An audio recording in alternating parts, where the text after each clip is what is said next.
Octavo capítulo de Huellas. El programa de hoy va a tener que ver con uno de los hechos más oscuros que tiene la provincia de Río Negro y en sí nuestra localidad.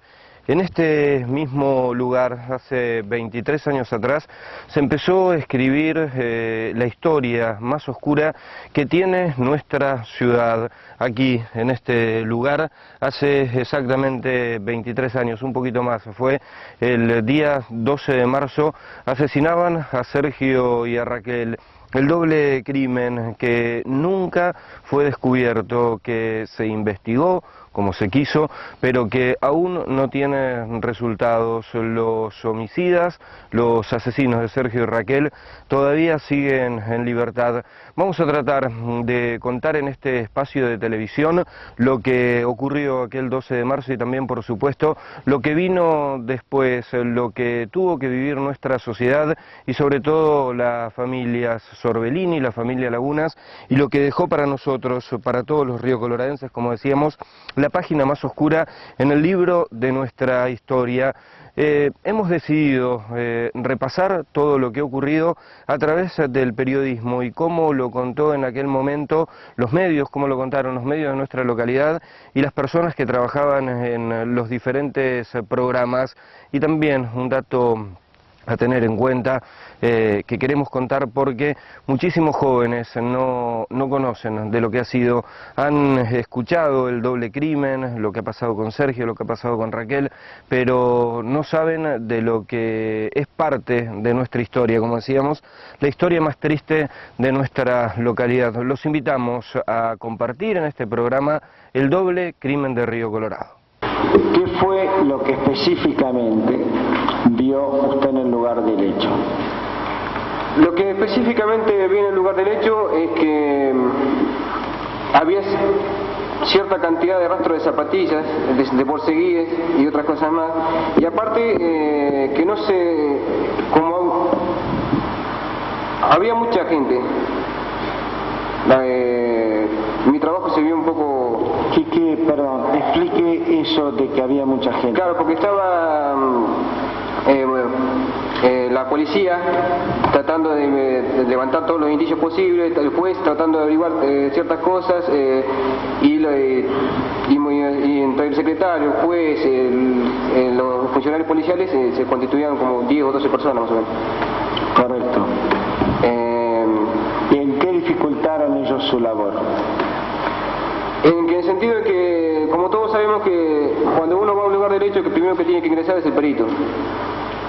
Previo de ingresar el médico forense para determinar si la muerte ha sucedido o no ha sucedido, ¿cierto? Y después el idóneo tiene que siempre ingresar primero. Y entonces yo cuando llegué al lugar de derecho me encontré con que había muchas cantidades de rastros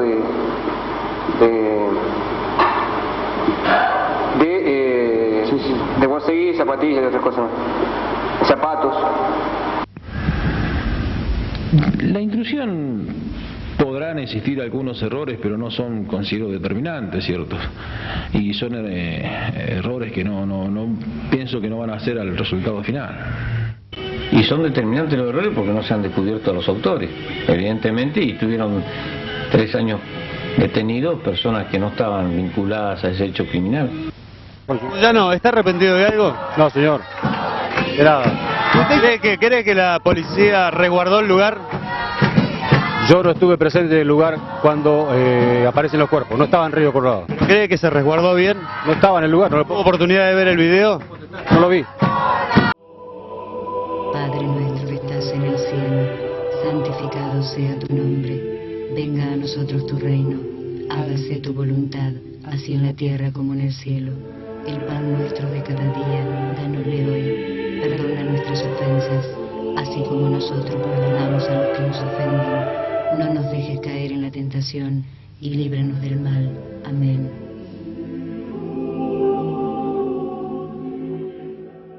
Nos encontramos a 500 metros de Ruta Nacional 22. Este es el camino viejo a la ciudad de General Conesa. En el año 1995, después de varios años de que había sucedido el doble crimen, con la producción y realización de Río Colorado Televisión se lleva a cabo un video con cámaras de Diego Viedo, Juan Benini y la producción integral de José María López de Ulibarri. Un video que nos introduce en este caso, en este doble crimen de nuestra localidad. Vamos a compartirlo.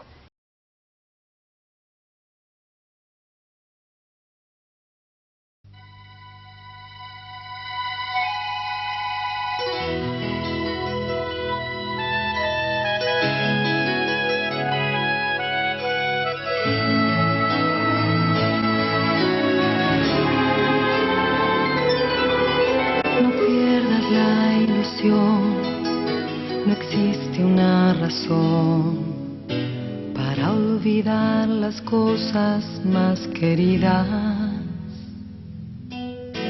Un barco que se va nos hace naufragar los días más hermosos de la vida, pero nada cambiará.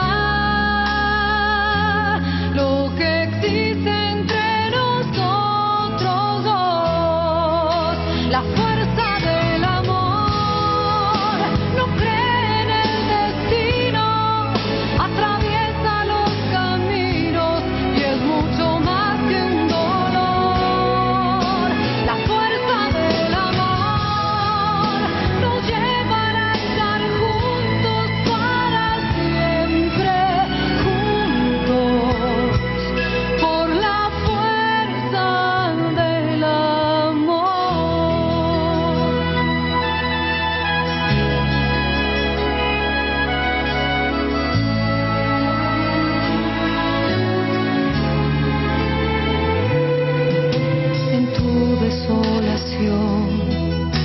No niegues la pasión, en mi alma hay una página vacía.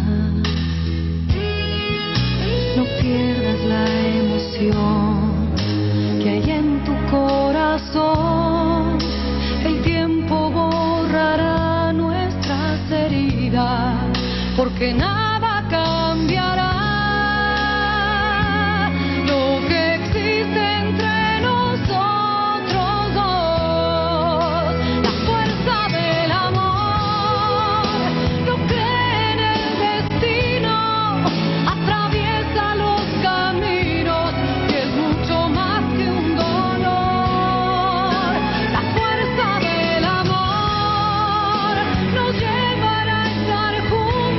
Para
Diego, contanos un poquito cómo te relacionas vos con el doble homicidio aquí de Río Colorado. En realidad el doble homicidio es en marzo del 89. Yo no trabajaba en los medios, yo estaba regresando de Bahía de terminar mis estudios y bueno, nos despertamos una mañana con esta noticia que en realidad hay que situarse 23 años atrás. La cuestión mediática no era como ahora, como es ahora, las cosas no corrían tan rápido. Sin embargo, vivíamos en un pueblo y lo que sí corría rápido era el comentario. Todos sabíamos que algo había pasado, pero nadie sabía bien qué era. Hasta que con el correr de las horas nos fuimos enterando que lo que había sucedido, que aparentemente 2 chicos estaban muertos. Primero no se sabía si eran un varón y una mujer. No se conocían los detalles del tema con tanta rapidez como por ahí se conocen ahora. Se fue conociendo a medida que pasa el tiempo. Y después, como todas las cosas, empieza a quedar un poco, pasa el primer impacto, como sucede ahora, cuando hay algún hecho delictivo más o menos importante, pasa el primer impacto y con los días todo se va tranquilizando. Un tiempo después, no sé cuánto tiempo, pero poco tiempo después, empieza a movilizarse todo nuevamente porque, bueno, se empiezan a observar los ciudadanos comunes, la familia, algunos amigos, alguien que estaba un poco más cerca, empieza a observar que bueno, la investigación no iba por el rumbo que tenía que ir.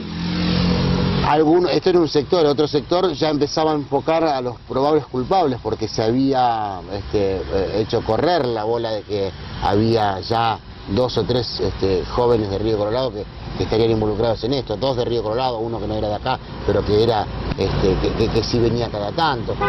Bueno, la cuestión es que ya empiezan a ver, en la comunidad empiezan a haber nombres de personas que probablemente estuvieran involucrados. Y creo que el pico de esto ocurrió cuando se produce el juicio oral aquí en Río Colorado, que ahí sí no solamente estaban los medios de Río Colorado, sino que además hubo muchos medios presentes de la provincia, fuera de la provincia también había medios de la provincia de Buenos Aires siguiendo el juicio oral de cerca, y eso creo que fue muy conmocionante porque además hubo hay que recordar cómo fue eso, ¿no? Se involucró directamente a personajes de la iglesia local, lo cual movilizó a un amplio sector también de la sociedad. Es decir, ya ahí, en ese momento, creo que los medios empezaban a tener un lugar importante en este caso, ¿no? Un caso que de aparecer en principio como un delito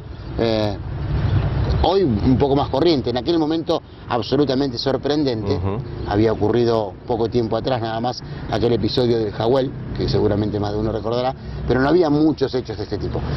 Pero de ese primer impacto, ahí quedó, medio que se diluyó y vuelve a tomar mucho empuje cuando todo el procedimiento se empieza a ver, primero, que había nombres concretos y que el procedimiento no fue el adecuado. Entonces creo que ahí empiezan los medios después del juicio, durante el juicio, ahí empiezan los medios a tener un rol muy importante. Y creo que para algunos referentes mediáticos de aquella época fue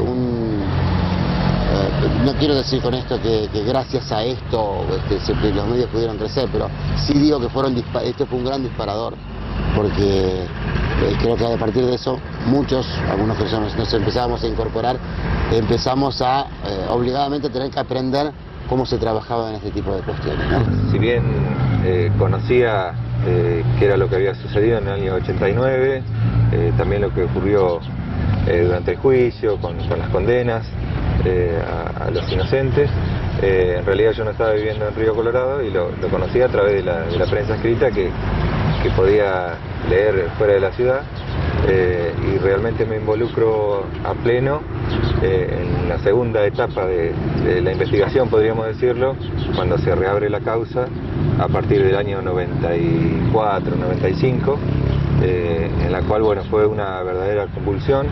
Eran mis primeros años como periodista dentro del diario Río Negro, y también fue un aprendizaje porque en ese momento éramos periodistas todoterreno, cubríamos todo tipo de eventos, de noticias policiales, deportivas, culturales, municipales, políticas, pero con un nivel superficial.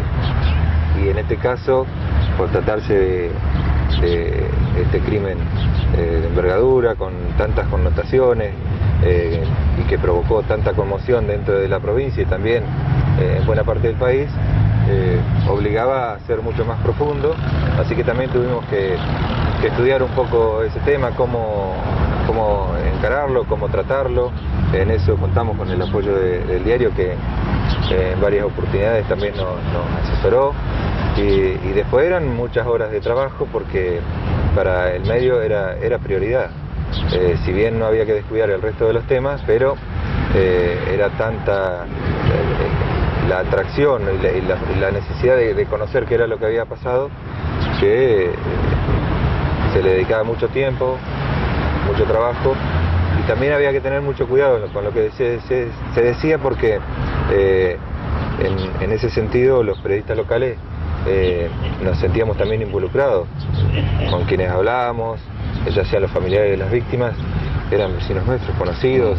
Sergio tenía la edad nuestra cuando lo mataron, entonces había algo muy particular que hacía mucho más difícil el trabajo. Nosotros observamos el trabajo de periodistas que venían de afuera, hacían su trabajo y se iban, como un trabajo más. Y en nuestro caso, bueno, era mucho más no sé si complicado, pero había que tratarlo con mucho cuidado, porque no se podía decir cualquier cosa, sino tratar de acercarnos lo más posible a la verdad. Darío, me decías que 3 periodistas fueron fundamentales, que comenzaron a cubrir este hecho. Sí, en el año 89 era otro periodismo, había otra prensa, ya sea en Río Colorado y en el país, pero yo reconozco que fueron 3 periodistas quienes tuvieron en el primer momento, en el año 89, que fueron Luis Gumilar, a través de la radio y la televisión, Elda López, a través de la prensa escrita en el diario La Nueva Provincia, y Alberto Tano, a través del diario Río Negro.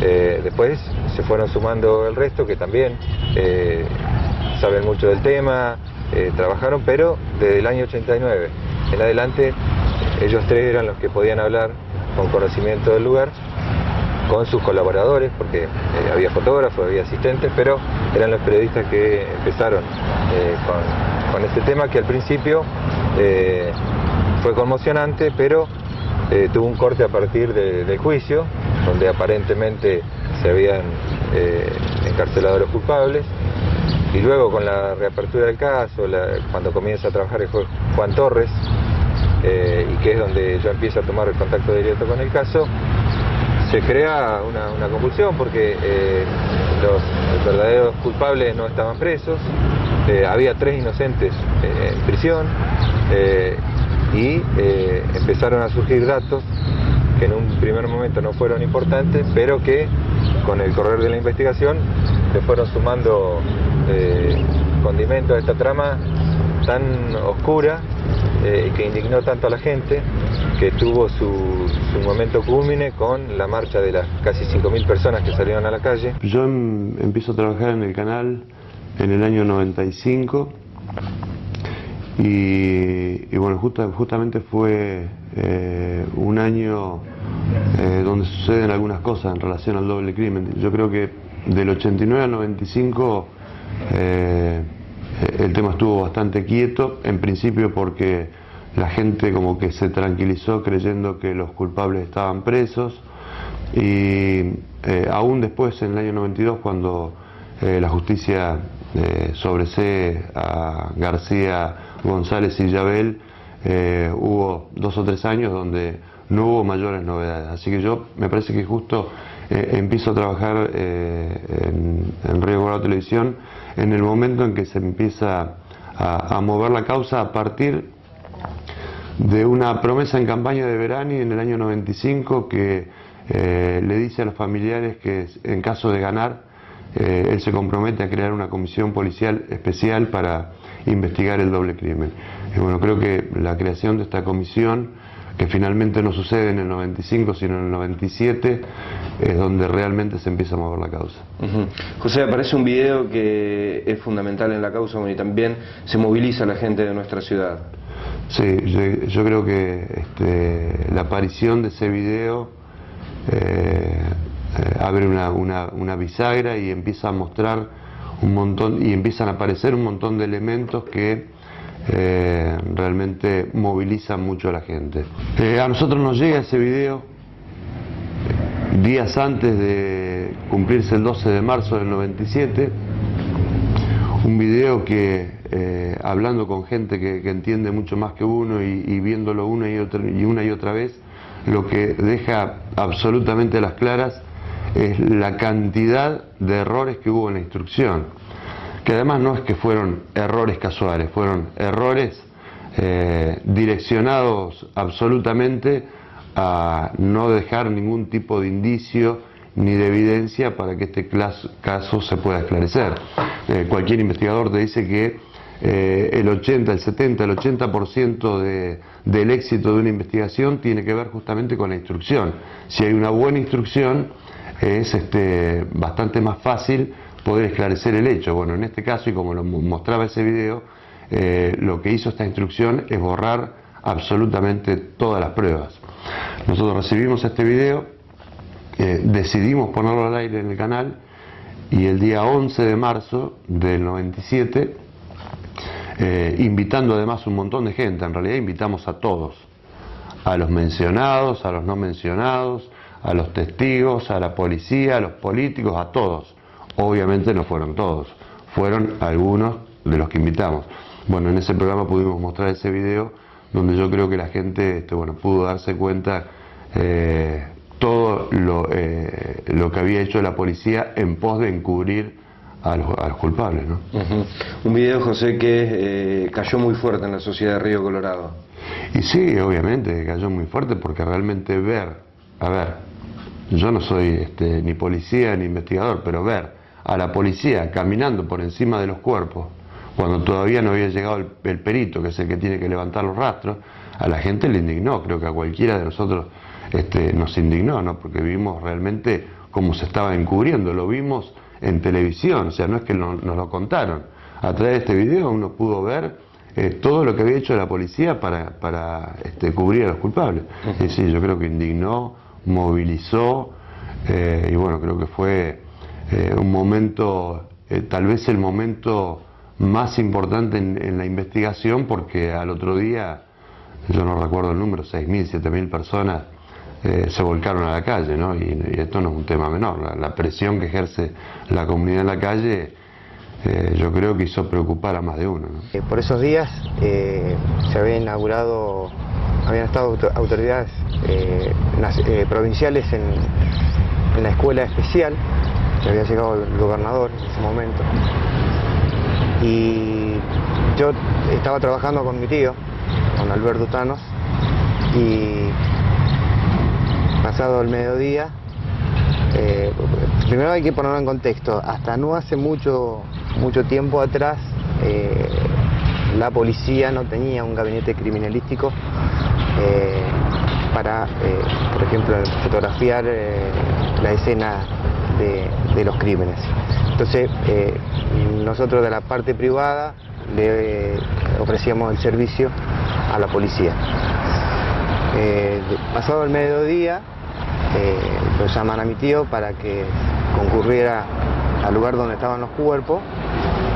Entonces nos fuimos con el equipo que recién habíamos terminado de cubrir el otro evento, con los equipos de fotografía y de filmación, y llegamos al lugar y nos encontramos con la policía y los efectivos que estaban ahí en el lugar.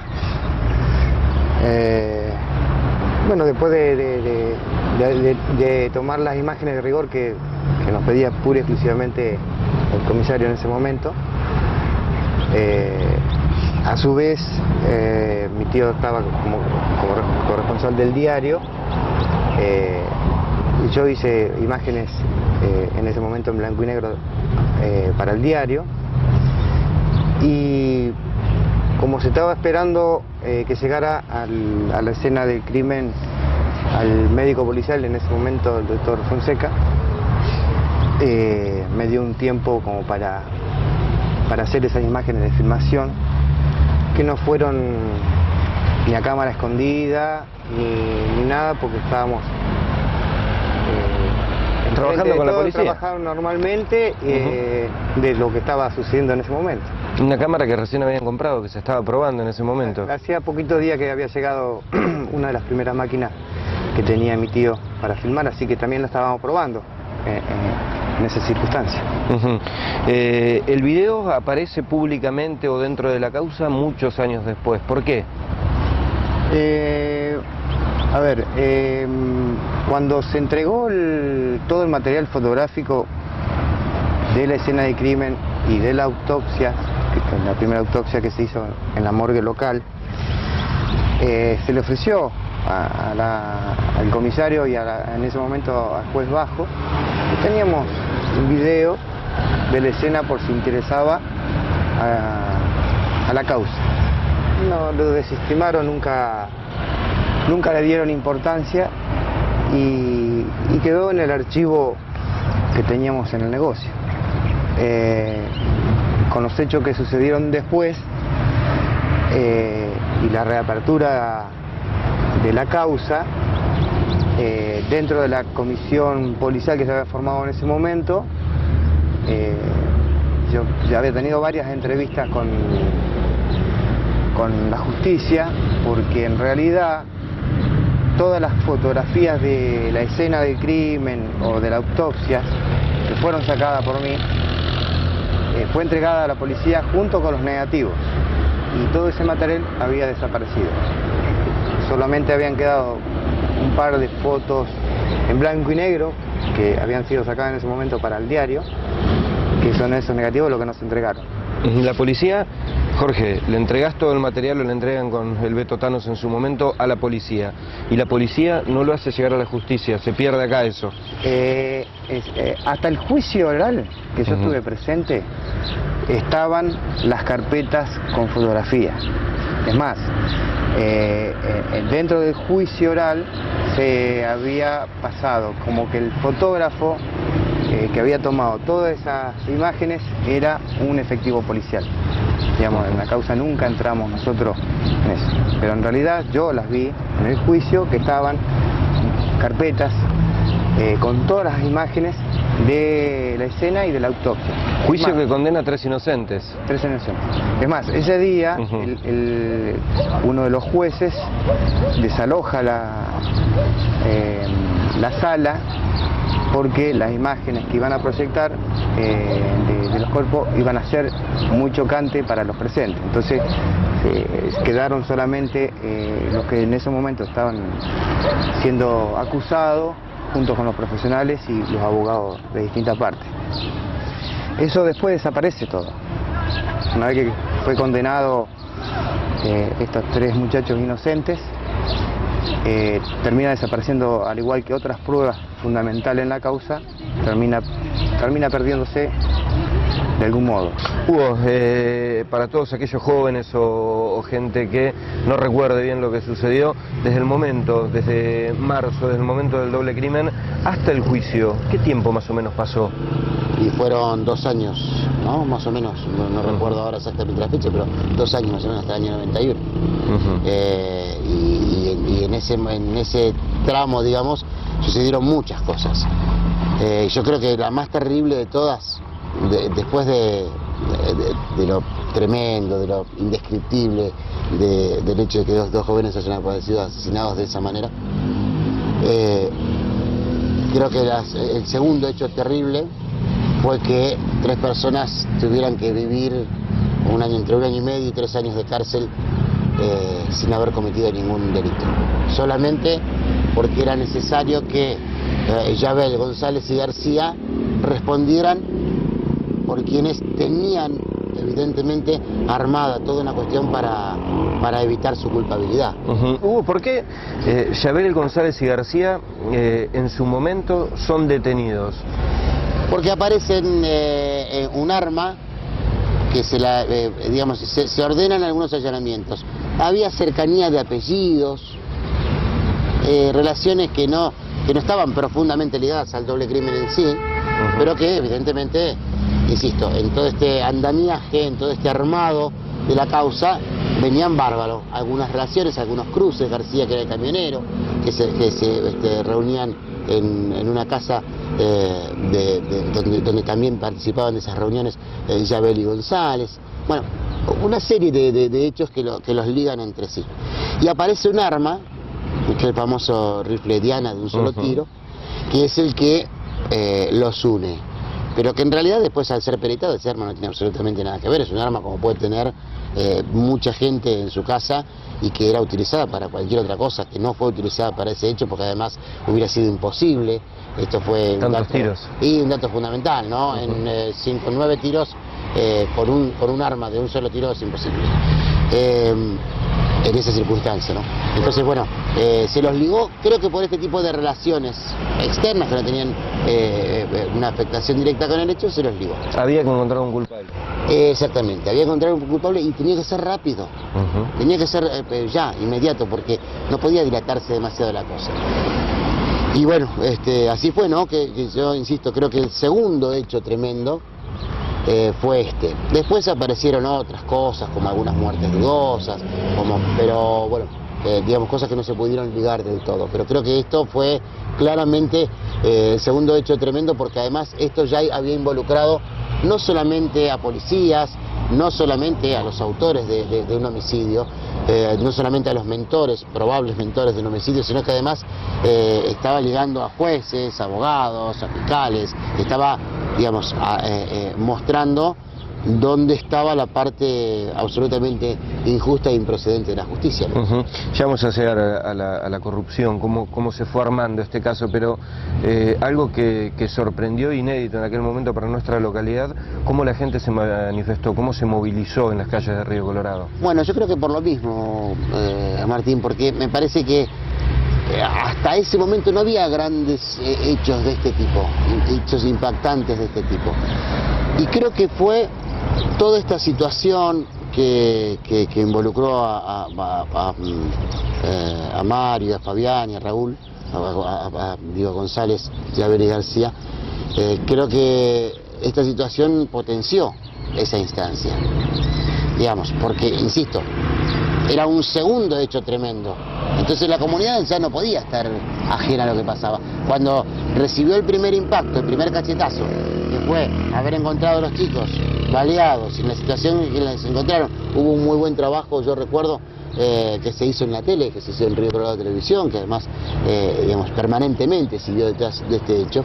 Entonces, la comunidad no pudo estar ajena a esto cuando quedó claro que aquí había un manto de impunidad y de corrupción más o menos importante, pero sobre todo lo que quedaba claro es que habían ido 3 personas presas creyendo que el crimen se había esclarecido y sin dudas que esto no ocurrió.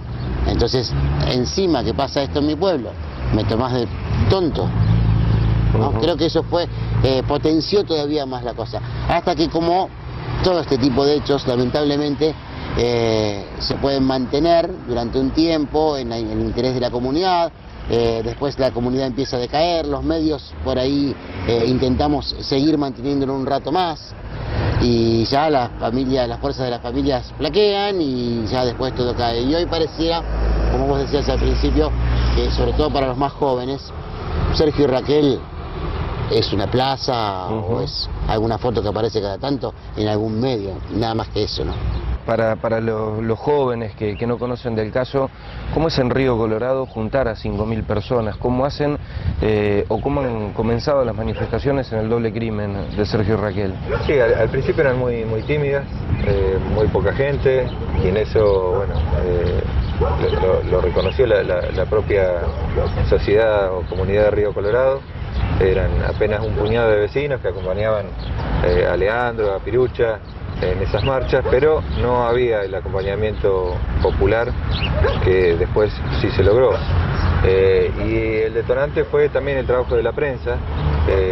Se conoció un video inédito que mostraba parte del trabajo policial y cómo se había cuidado el escenario del crimen, y eso realmente indignó a la gente.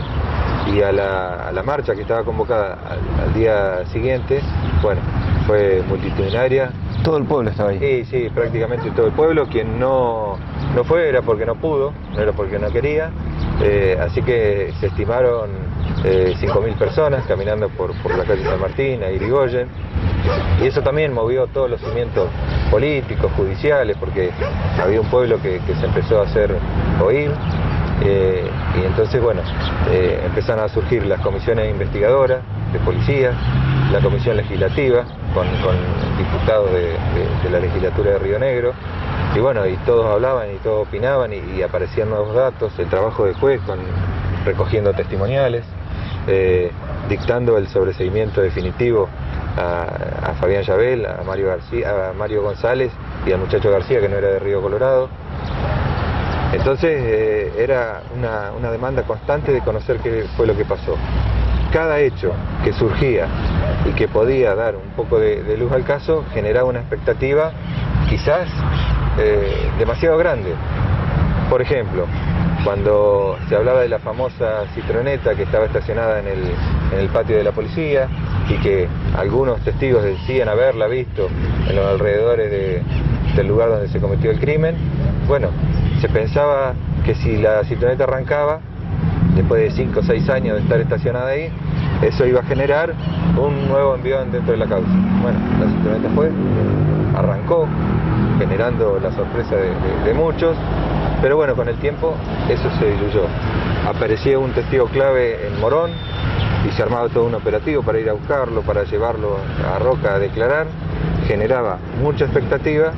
Bueno, al final creo que esa persona se escapó, también se cayó. La exhumación de los cuerpos, eso también generó una expectativa mayúscula. Mucha gente, ya sea en el cementerio local como en el hospital donde se realizaban las pericias, y bueno, aparecieron nuevos datos, que había más disparos de los que se decía en la investigación original, y también generaba mucha expectativa en toda la prensa, en toda la sociedad, y bueno, y nuevamente se iba diluyendo. Eso causaba mucho más desánimo, porque parecía que estábamos tan cerca y al mismo tiempo tan lejos de conocer la verdad.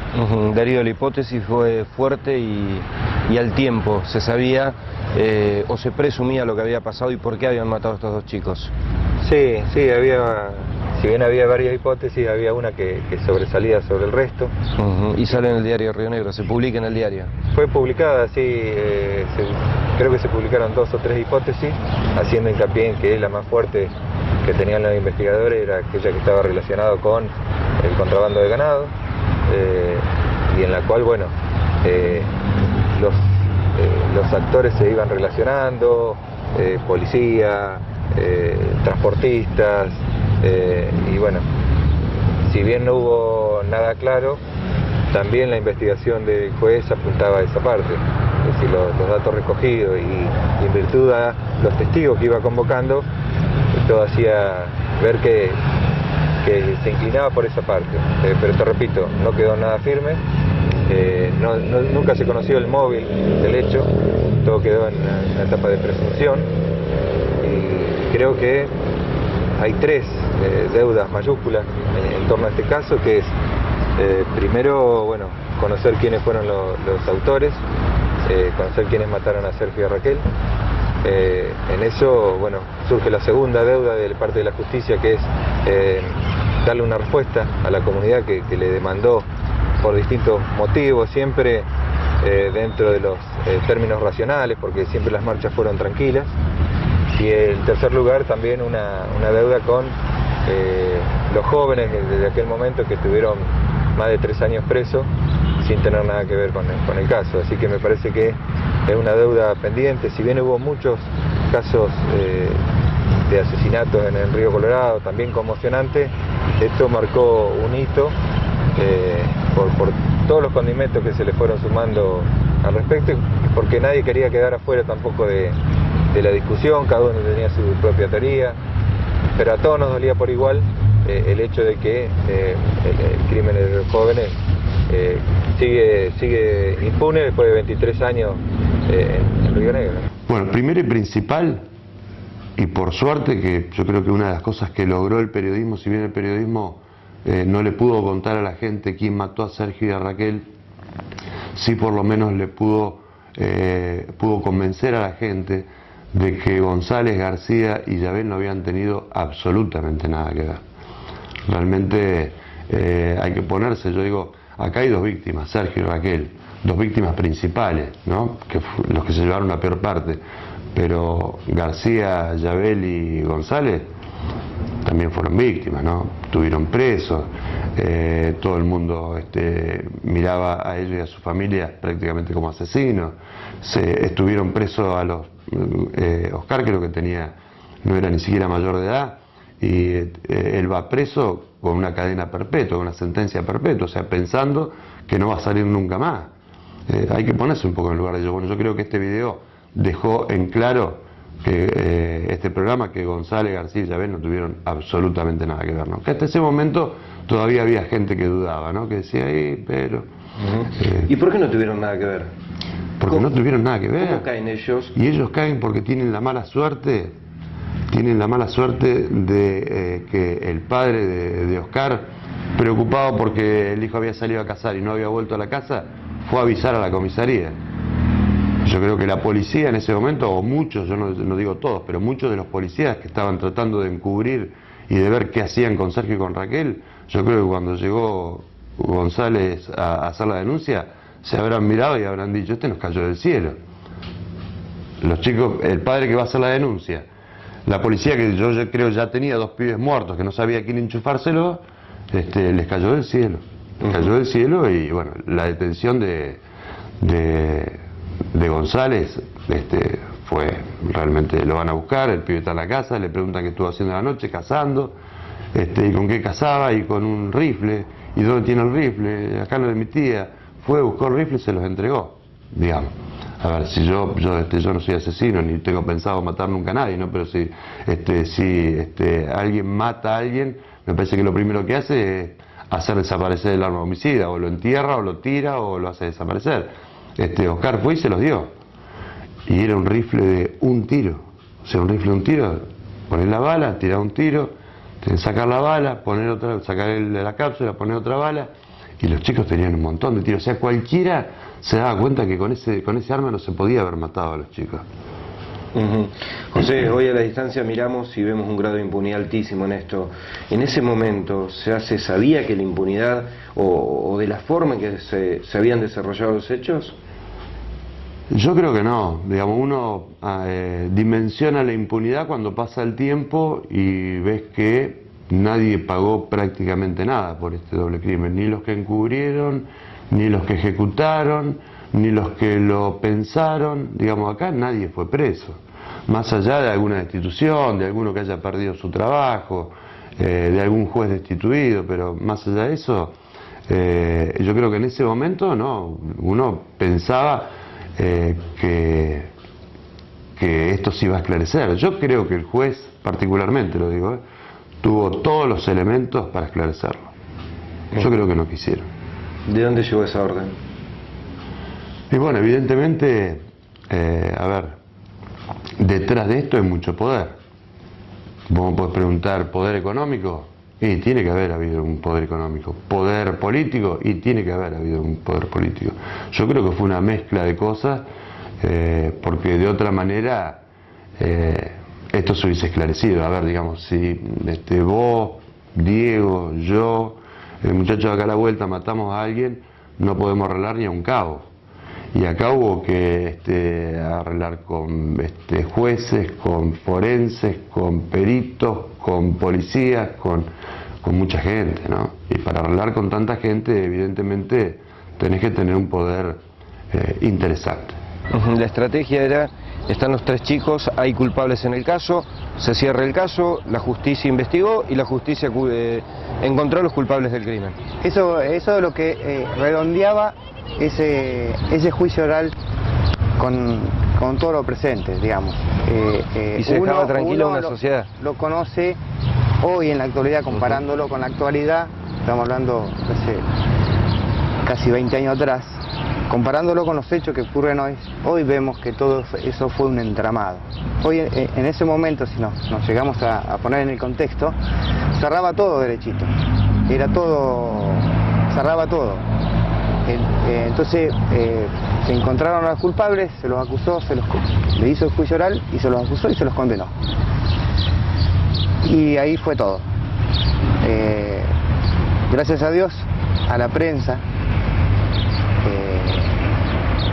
y la insistencia de algunos poquitos familiares que aún continuaban sosteniendo la inocencia de estas 3 personas, fue que se reabre el caso.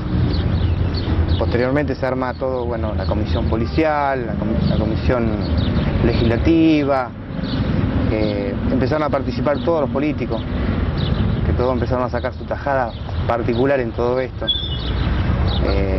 Para todas las campañas políticas. Sorbien Laguna se hablaba siempre. Era la pancarta que llevaban adelante de todos. Era un tema que instalaban en cada elección que habían todos los candidatos de todos los partidos. No solo en Río Colorado, Jorge, sino en la provincia. En la provincia, y que tienen alcance hoy, están en el Senado de la Nación. Miguel Pichetto. Por ejemplo. Pero en ese momento también fue Romo Costanzo, que amenazó con decir que si él era gobernador, en una semana se esclarecía el hecho. Pasaron gobernadores, intendentes, todos los políticos que se te ocurran tenían el homicidio de Río Colorado como principal tema de instalarlo en Río Colorado. Siempre fue usado. Y el video aparece, te vuelvo a repetir, después de las distintas entrevistas que tuvo con la gente que se empezó a investigar el tema, yo le comento que tenía en mis archivos un tramo de un video de lo que se había filmado, de lo que había pasado en ese momento. Y eso desató lo que vino posteriores de todo el resto.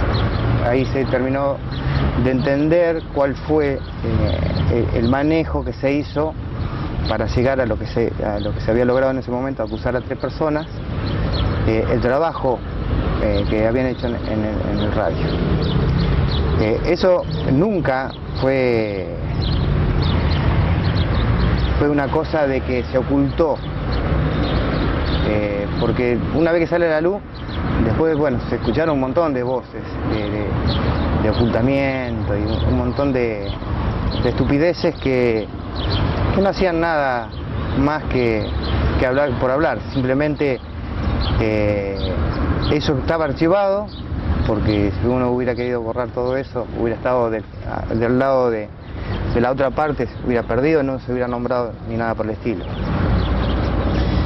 Y así que en ese momento se presenta al juez Torres en una de las tantas visitas a Río Colorado, y es del modo que sale a la luz todo este trabajo del video.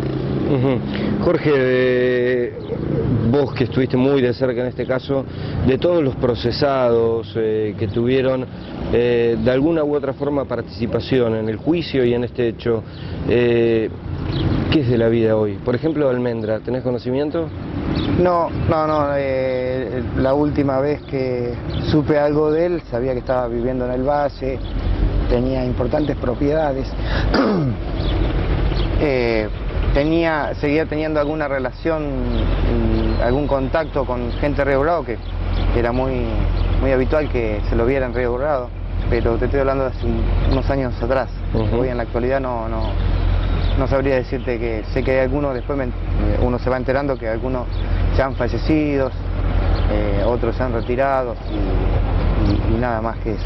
Hugo, ¿qué hipótesis? Bueno, se hablaba en su momento del contrabando de Hacienda, que Sergio había visto algo. Bueno, creo que es lo que más firme ha quedado, ¿no? Que el contrabando de Hacienda ha tenido que ver con esto, que Sergio podría haber tenido algún dato que seguramente le iba, él creía que le podría haber servido a él, y a él bueno, y a Raquel y a la gente que tenía cerca, y que con eso iba a poder resolver algunas cuestiones, también económicas. Cuestiones económicas. Claro. Y bueno, y creo que, insisto, básicamente la cosa pasa tiene que ver por si se quiere hasta un crimen económico. No directamente, pero está relacionado con eso, ¿no? Me parece que es lo que, de ese expediente que quedó trunco y que tiene, no sé si 400 y pico de focas, creo que lo que más claro queda es eso. Nunca más vamos a saber más nada de esto. Yo creo que no. Hasta hace un tiempo decía que bueno, capaz, pero yo íntimamente creo que no. Yo preguntaría si alguien sabe qué hace, a qué se dedica el juez Juan Torres. Porque es real que hubo que destituir a un juez, como el caso de Bajos, una vez que se comprobó que lo que había hecho era aberrante. Pero después con Torres, ¿qué pasó? ¿Almendra dónde está? No sé. No sabemos más nada de nadie. Y entonces, esto es lo tremendo, ¿no? Que no sabemos más nada de nadie, pero también sabemos que en algún lado están. ¿Y eso se comprobó?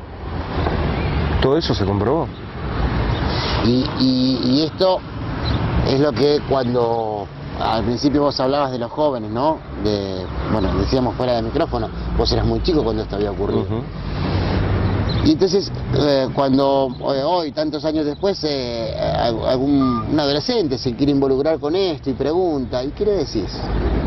Que hubo 5 policías procesados y que hoy no sabemos dónde está cada uno.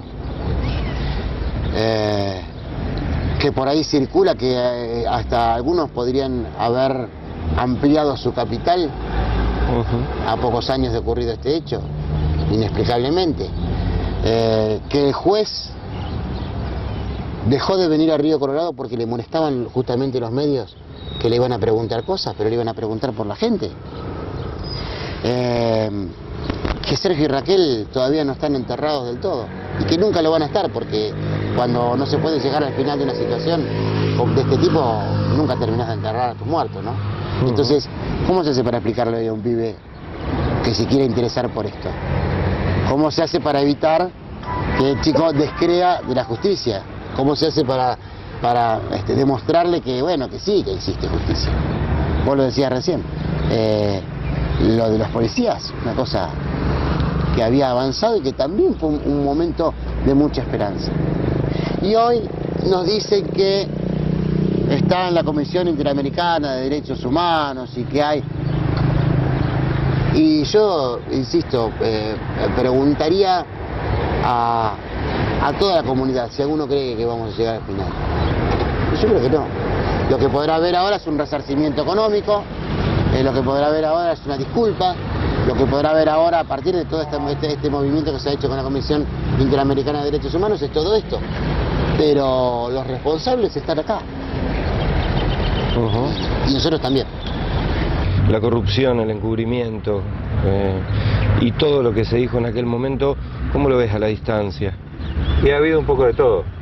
Yo creo que ha habido también, además de la corrupción y de taparse unos a otros dentro de una corporación, también ha habido negligencia, ha habido mala intención, ha habido desconocimiento, y todo eso provocó un cóctel que después, con el correr del tiempo, dicen que el tiempo que pasa, verdad que huye. En la medida que pasaba el tiempo era mucho más difícil recabar algunos datos. Yo recuerdo que 6, 7 años después del crimen se marcó una parcela importante de terreno en el lugar donde fueron asesinados los chicos, y se excavó casi 50, 60 centímetros de tierra en una amplia superficie para, tras zarandear la tierra, tratar de conseguir los casquillos. Era muy difícil que aparecieran datos tan contundentes luego de pasar tanto tiempo. Entonces, creo que sí, que ha habido corrupción, ha habido intenciones de que no se conozca la verdad, también negligencia, mala fe de algunos peritos. Recordemos que había pericias balísticas que también marcaban una dirección cuando en realidad se iba para otra, y que fue esa pericia la que condenó a los inocentes. Pericias médicas, adulteradas o mal hechas. Entonces creo que fue un montón de situaciones que llegaron que nunca se supiera la verdad, pero que si bien no sé si había alguien que lo orquestaba, pero todo hacía prever que había muchos intereses para que no se conozca realmente qué fue lo que pasó. Nunca más vamos a saber lo que pasó. Yo creo que no. Lamentablemente debo admitir que tras tantos años nunca vamos a conocer fehacientemente la verdad, porque en algún momento se pensó que alguien se iba a quebrar, que alguien le iba a contar, que estábamos tan cerquita de saber qué es lo que pasó, pero si no pudimos lograrlo en aquel momento, con toda la presión de la gente pidiendo saber qué pasó, lamentablemente tengo que admitir que hoy estoy casi convencido que no va a ser posible saber quién mató a Sergio y a Raquel. Y como están dadas las cosas y el tiempo transcurrido, yo dudo mucho que se encuentre la verdad. Digamos, lamentablemente hoy la verdad la sigue sabiendo las personas que hicieron el hecho, el grupo, y lamentablemente Sergio y Raquel. ¿Algunas pueden seguir andando en nuestro pueblo, Jorge? Yo creo que sí, yo creo que sí. Yo creo que hay vecinos nuestros que saben verdaderamente lo ocurrido. Digamos, sigo sosteniendo que no hay un crimen perfecto, pero esto es como si lo fuera. Por el silencio que mostraron a lo largo de estos años parte de nuestra sociedad y parte como estamos, ¿no? Porque este caso yo creo que marcó a fuego a la sangre de Río Colorado y es una espina que la gran mayoría de lo que hoy vivimos todavía en Río Colorado siguen sin poder cerrar esa herida, mucho más aún a todos los familiares de Sergio y Raquel. ¿Se va a saber, José, algún día quién mató a Sergio, quién mató a Raquel, cómo sucedió? Salvo que aparezca algún pontacuarto, algún arrepentido, alguien que diga yo estuve, esto fue así, así, yo creo que no. De todos modos, creo que todos los que, no me refiero solamente al periodismo, no, toda la gente estuvo más o menos informada, creo que más o menos sabe lo que pasó, sabe que detrás de estas muertes había un negocio importante. Creo que a esta altura ya esto es innegable, ¿no? Que detrás de esto había un negocio importante. Y había obviamente una banda que ejecutaba ese negocio. Y cuando digo una banda, digo 3, 4, 5, varias personas que conformaban esta banda, que seguramente no se dedicaban a matar chicos, ¿no? Esto tampoco es que los haga más buenos, porque en definitiva cuando los tuvieron que matar, los mataron. Pero digo, creo que era una banda que no se dedicaba a matar chicos, pero que tenía un negocio fabuloso. Y creo que Sergio y Raquel metieron la nariz en ese negocio. Y eso le costó la vida. Y eso le costó la vida.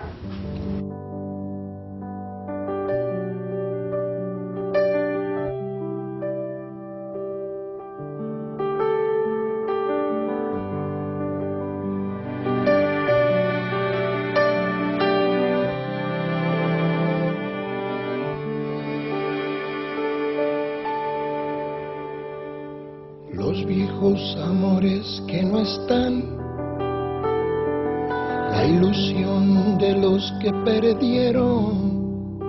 Nos encontramos en la Plaza Memoria y Justicia para cerrar el programa Huellas de hoy. Espero que le haya gustado y también espero que justicia, no sé si la vamos a tener con los colegas que hablábamos, con José, también con Darío, con el ruso Thanos, con Hugo González Crespo, que cubrieron ese caso y estuvieron mucho trabajando para el esclarecimiento de este hecho. Como decíamos, justicia no creo que haya, o es difícil que exista la justicia para un caso como este, para un caso que conmocionó a nuestra localidad y que todavía muchos tienen mucho dolor con lo que ha ocurrido con estos dos jóvenes, no solo Sergio y Raquel, sino también con los chicos que fueron en su momento jóvenes y presos por el armado de esta causa. Como decíamos, que la justicia no creemos que vaya a llegar, pero sí me parece que tenemos que tener memoria como comunidad para recordar, Sergio y Raquel, para recordar todo lo que ha ocurrido y para que nunca más nos vuelva a pasar un caso como este. Todo está escondido en la memoria, refugio de la vida y de la historia. La memoria estalla hasta vencer a los pueblos que la aplastan y que no la dejan ser libre como el viento.